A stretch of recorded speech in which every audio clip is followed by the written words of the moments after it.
Assalamualaikum warahmatullahi wabarakatuh. Hai sahabatku, semoga sahabatku dalam kondisi sehat walafiat di bawah lindungan dari Allah Subhanahu wa taala. Gus Baha sering menyebut dan mengidolakan juga Kiai Hamid Pasuruan, tepatnya adalah Kiai Haji Abdul Hamid Pasuruan. Beliau adalah seorang sosok ulama dari Nahdlatul Ulama yang dikenal memiliki karomah, yang dikenal sebagai seorang wali. Karena itulah banyak bercerita di kalangan para kiai dan juga masyarakat bahwa Kiai Haji Abdul Hamid Pasuruan memiliki berbagai peristiwa yang khariqul adah, sesuatu yang menyalahi, berbeda dengan kebiasaan masyarakat pada umumnya. Karena itulah saya ingin menceritakan dan menjelaskan tentang biografinya singkat. Siapa sebenarnya Kiai Haji Abdul Hamid Pasuruan itu? Kiai Haji Abdul Hamid Pasuruan nama kecilnya adalah Abdul Mu'ti. Nama kecilnya begitu. Beliau dilahirkan pada tahun 1914 Masehi atau bertepatan dengan tahun 1333 Hijriah di daerah Sumbergirang, Lasem, Rembang, Jawa Tengah. Beliau ini adalah termasuk putra dari ulama kenamaan. Jadi beliau adalah dari pihak ayah, misalnya beliau adalah keturunan dari Kiai Umar, kiai yang terkenal di daerah Lasem. Beliau juga dari pihak ibu adalah keturunan dari Kiai Sidik. Kiai Sidik ini adalah kiai yang terkenal juga di daerah Rembang, kemudian pindah ke Jember.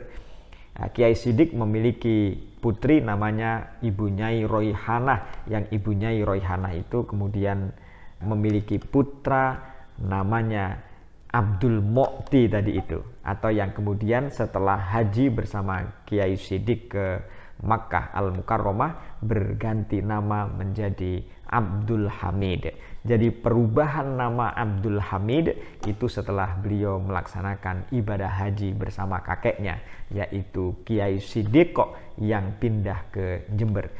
Kiai Sidik ini memiliki putra yang terkenal juga dalam konteks Nahdlatul Ulama dan juga masyarakat NU.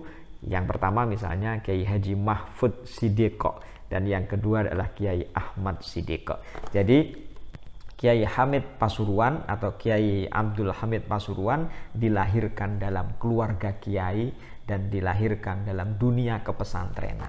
Beliau memiliki karomah yang luar biasa, dan sejak umur 6 tahun diceritakan beliau telah bermimpi bertemu dengan Rasulullah Shallallahu Alaihi Wasallam, dan memang jarang di antara kita yang bisa bermimpi dengan Rasulullah Shallallahu Alaihi Wasallam, karena Rasulullah Shallallahu Alaihi Wasallam itu tidak bisa diserupai oleh jin. Jadi kalau misalnya kita bermimpi bertemu dengan orang lain yang selain Rasulullah Shallallahu Alaihi Wasallam, masih memiliki kemungkinan untuk itu adalah bisa ditipu atau permainan dari jin atau permainan dari setan. Tetapi kalau bertemu Rasulullah Shallallahu Alaihi Wasallam itu adalah bagian yang dipercaya sebagai sebuah kebenaran. Wahai sahabatku, Kiai Haji Abdul Hamid Pasuruan, beliau pada masa kecilnya belajar kepada ayahnya sendiri. Kemudian beliau juga mengaji di pesantren Termas Pacitan di bawah asuhan Kiai Dimyati, dan juga pernah belajar di Kasingan di daerah Rembang. Kiai Haji Abdul Hamid Pasuruan menikah pada usia 22 tahun dengan salah satu putri Kiai Haji Ahmad Kusyairi di Pasuruan. Di tempat Kiai Haji Ahmad Kusyairi inilah Kiai Haji Abdul Hamid lalu tinggal, berarti beliau tinggal bersama mertuanya.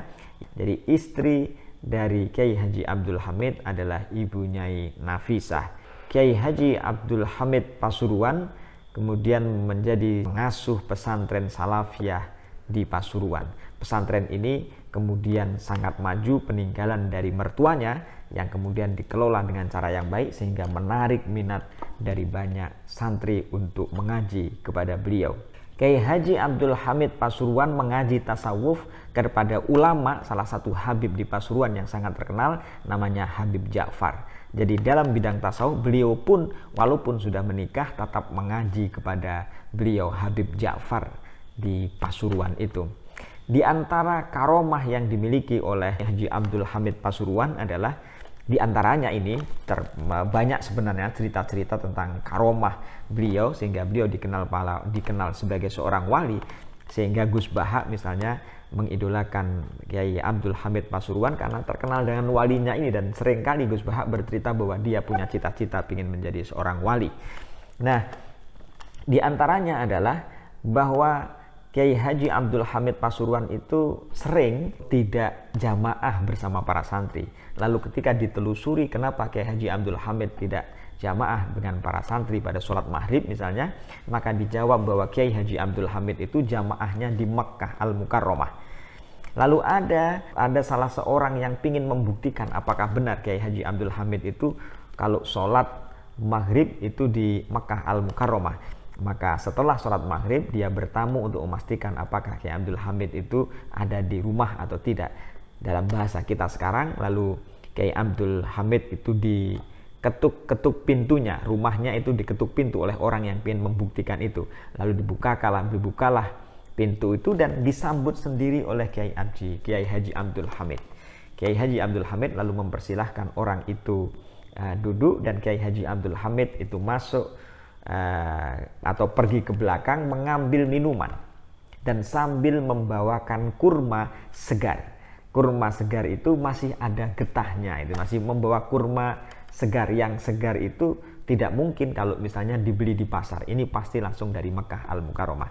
Pada saat itulah maka orang yang bertamu itu menyadari bahwa apa yang dikatakan oleh orang bahwa Kiai Haji Abdul Hamid itu sholatnya di Makkah Al-Mukarramah itu benar. Dia meyakini benar karena tidak mungkin kurma yang masih segar itu bisa secepatnya sampai ke daerah Pasuruan untuk saat itu dalam kondisi tahun-tahun seperti itu.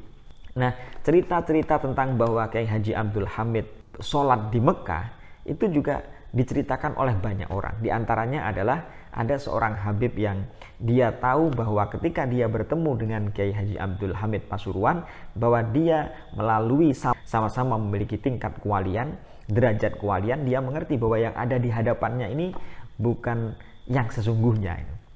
Karena itulah dia lalu bertanya, di mana Kiai Haji Abdul Hamid yang sebenarnya? Lalu orang yang bahasanya duplikatnya dari Kiai Haji Abdul Hamid itu langsung memegang tangannya sang Habib, dan pada saat itu maka kondisinya berubah. Ternyata setelah dilihat itu adalah kondisi di Makkah Al-Mukarramah. Jadi cerita-cerita ini sangat banyak. Nah, cerita-cerita tentang Kiai Haji Abdul Hamid Pasuruan sampai sekarang pun masih ditransformasikan, diceritakan oleh para kiai-kiai kepada santrinya.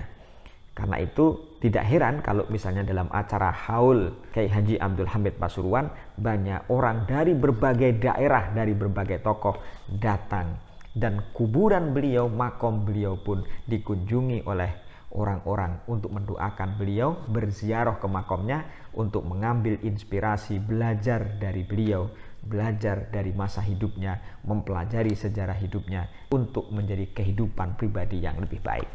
Kiai Haji Abdul Hamid Pasuruan tidak hanya dikenal memiliki karomah yang bersifat hissiyah, tapi juga bersifat maknawiyah. Karomah maknawiyah itu adalah karomah yang bersifat istiqomah dalam menjalankan agama, menjalankan perintah-perintah Allah Subhanahu wa Ta'ala. Tapi karomah hissiyahnya adalah karomah yang bisa dilihat oleh banyak orang. Dan cerita-cerita tentang karomah hissiyah juga bisa kita dengar dari turun-temurun, dari mulut ke mulut, dari orang per orang yang mengalami ketika beliau bersama Kiai Haji Abdul Hamid Pasuruan. Kiai Haji Abdul Hamid Pasuruan meninggal pada tahun 1982.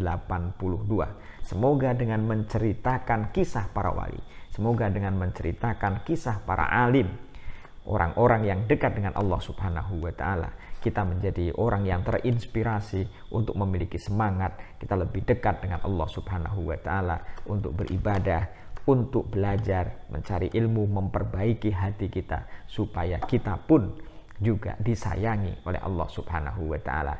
Demikian, semoga bermanfaat. Wallahu a'lam bishawab wa ilaihil marji wal ma'ab. Assalamualaikum warahmatullahi wabarakatuh.